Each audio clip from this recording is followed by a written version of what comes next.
Welcome back to the shop. Today's video will be mostly complete. I'll be putting coil springs on the front of this 92 F-150. It's got the 4.9 liter straight 6 in it.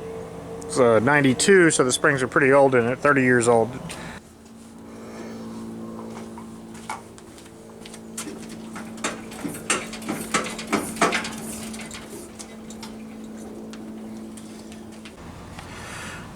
Now I've got it jacked up by the frame so the suspension is completely relaxed. All I need to do is undo this top bolt here and that bolt there.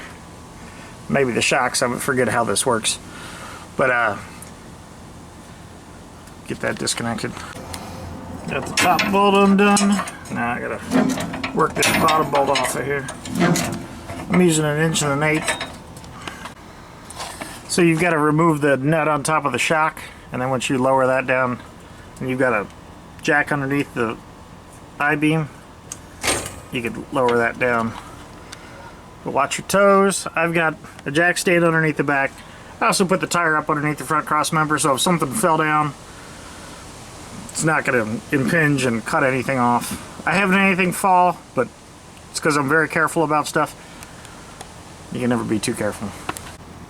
These are my new Moog isolators. They were hard to find on Amazon because the way that Amazon searches, it's just difficult. But when I went to AutoZone and then found the number and typed it in, then I went right to them. $54 for the set.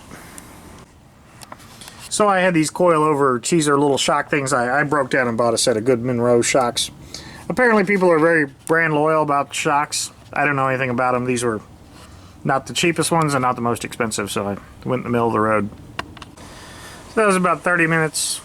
I'm really slow with these things. If you were fast, I'm sure you could do it in half that time.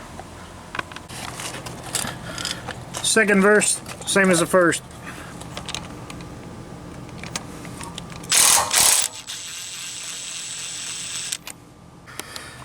The driver's side is fighting me a little bit more. I've got the spring loosened so that I can get my box end wrench all the way in here.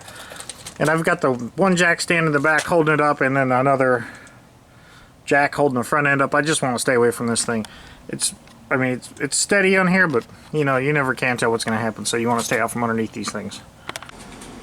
Let's try this again.